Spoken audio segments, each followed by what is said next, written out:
দীর্ঘ ৮ বছর পর প্রবাস কাটিয়ে আমার স্বামী আজকে দেশে ফিরছে সবাইকে না জানিয়ে, বাবা মাকে সারপ্রাইজ দেবে বলে। কিন্তু আমার স্বামী যে এত বড় সারপ্রাইজ হয়ে যাবে সেটা সে নিজেই জানতো না। আমার স্বামী যখন এয়ারপোর্টে আসলো, এয়ারপোর্টে এসে নিজে একটা গাড়ি নিয়ে বাড়ির উদ্দেশ্যে রওনা দিল। তখন ড্রাইভারকে বলল, ভাই একটু তাড়াতাড়ি চালান না, আমি তাড়াতাড়ি বাড়ি যেতে চাই, আমি কত বছর মায়ের মুখটা দেখি না। তখন ড্রাইভার বলল, ভাই আপনি চুপচাপ বসেন, আমি সঠিক সময় আপনাকে বাড়ি পৌঁছে দেব। আমার স্বামী আমাকে বলেই আসছিল এবং বলেছিল বাসার কাউকে তুমি এখনো কিছু বলিও না। তাই তার কথা অনুযায়ী আমি বাসার কাউকে এই কথাটা জানাইনি যে সে দেশে আসছে। বাসায় এসে কলিং বেল চাপলে আমার শ্বশুর জিজ্ঞাসা করলো কে। তখন ও বলল, বাবা আমি রুবেল।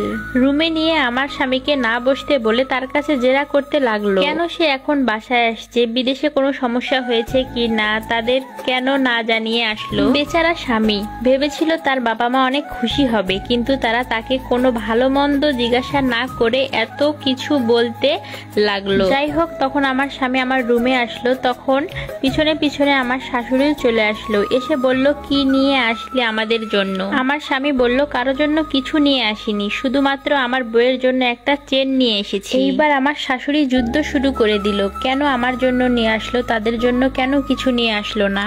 আমার স্বামী বলল, সবার জন্যই কম বেশি জিনিস নিয়ে এসেছি, শুধু স্বর্ণের জিনিস নেই নাই।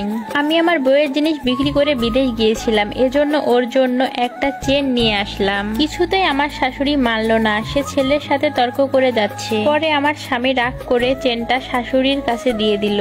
আর আমার স্বামী বলল, আমি অনেক দিন বেতন পাচ্ছিলাম না, এজন্য দেশে চলে আসছি, কারোর জন্য কিছুই আনতে পারিনি। আমার শাশুড়ি মুখটা ভার করে রুম থেকে চলে গেল। অথচ তার ছেলে দেশে এসেছে, সে ভালো আছে কিনা তার কোনো খোঁজ খবরই সে নেওয়ার দরকার মনে করেনি। 2 দিন পর আমার ননদ আসলো, এসে ভাইয়ের সঙ্গে বোঝাপড়া শুরু করে দিল।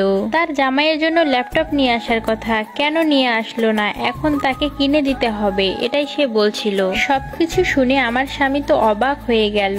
এরা তো আমাকে চায় না, এরা আমার টাকা পয়সা জিনিস এগুলোকেই শুধু চায়। আমারও কিছু বলার ছিল না, আমি আসলে অবাক হয়ে গেলাম, এরা কি বলে। আমার স্বামী 8 বছর ধরে যত টাকা ইনকাম করেছে সবকিছু আমার শ্বশুর শাশুড়িকেই দিয়েছে। এখন যখন আমার স্বামী তাদের কাছে টাকা চাচ্ছিল, তখন তারা বলছিল সব টাকা খরচ হয়ে গেছে, তারা বাড়ি করেছে, টাকা পয়সা তাদের কাছে একটু নেই, সব টাকা তারা খরচ করে ফেলেছে। কারো বাবা মা যে এতটা নিষ্ঠুর হতে পারে, এতটা খারাপ হতে পারে, এতটা লোভী হতে পারে, আমি আমার শ্বশুর শাশুড়িকে না দেখলে বুঝতাম না।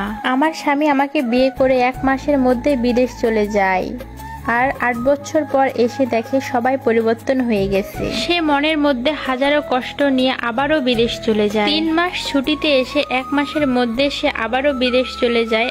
আসলে কোনো উপায় ছিল না তার। টাকা আমায় মানুষ চেনাইছে, টাকা আমায় মানুষ চেনাইছে। আমার স্বামীর মতো এরকম হাজারো প্রবাসী আছে যাদের সঙ্গে এই ঘটনাটা মিলে যাবে। যাদের এই ভিডিওটা ভালো লাগবে অবশ্যই আমার ভিডিওটা শেয়ার দিয়ে আমার পেজের পাশেই থাকবেন। আল্লাহ হাফেজ।